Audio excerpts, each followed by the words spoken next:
আসসালামু আলাইকুম রহমতুল্লাহি ওয়া বারাকাতুহু।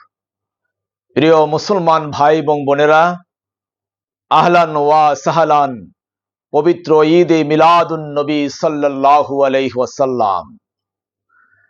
আরবি চান্দ্র মাসের তৃতীয় মাস রবিউল আউয়াল মাস।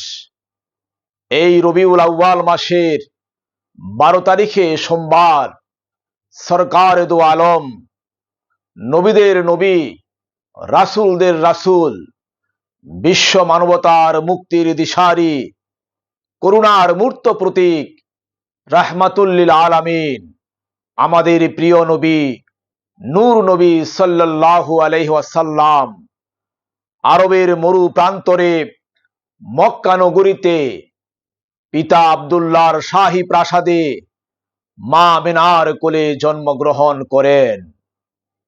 এই মহামানবের, মহান নবীর শুভাগমনের মুহূর্তে, জন্মের মুহূর্তে পৃথিবীর সমস্ত অন্যায়, জুলুম, অত্যাচার, পাপ কার্যের জবানিকাপাত শুরু হয়েছে।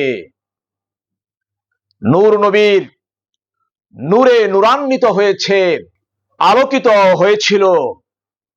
সেদিন নূর নবী সাল্লাল্লাহু আলাইহি ওয়াসাল্লামের শুভাগমনের মুহূর্তে সমস্ত ফেরেশতাকুল এবং সৃষ্টিরাজি ঈদ উদযাপন করেছিল, আনন্দ এবং খুশি উদযাপন করেছিল। সুতরাং বিশ্ব মুসলিম, প্রতিটি মুসলমান, প্রতিটি সৃষ্টিরাজি ঈদে মিলাদুন নবী সাল্লাল্লাহু আলাইহি ওয়াসাল্লামের দিনে ঈদ উদযাপন করে থাকে, আনন্দ এবং খুশি উদযাপন করে থাকে। নবীর এই জন্মদিনে যে মুসলমান খুশি হয় না, নবীর জন্ম উপলক্ষে যে আনন্দ এবং খুশি উদযাপন করে না, আল্লাহর শুকুর আদায় করে না, সে মূলত মুনাফিক মুসলমান। সে হুসাইনি মুসলমান নয়, সে মুহাম্মদী মুসলমান নয়, সে প্রকৃতপক্ষে ইয়াজিদি মুসলমান।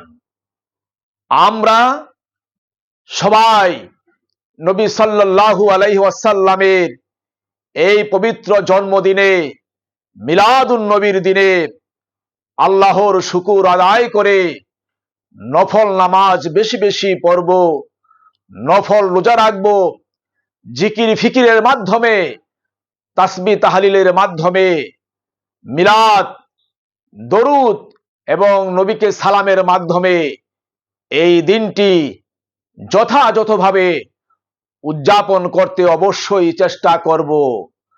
এই রবিউল আউয়াল পুরোটি মাস আমরা মিলাদুন নবী সাল্লাল্লাহু আলাইহি ওয়াসাল্লামের অনুষ্ঠান উদযাপন করব, বেশি বেশি দরুদ এবং সালাম পাঠ করব।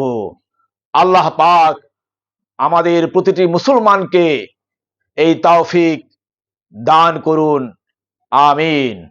ওমা তৌফিকি ইল্লা বিল্লাহ।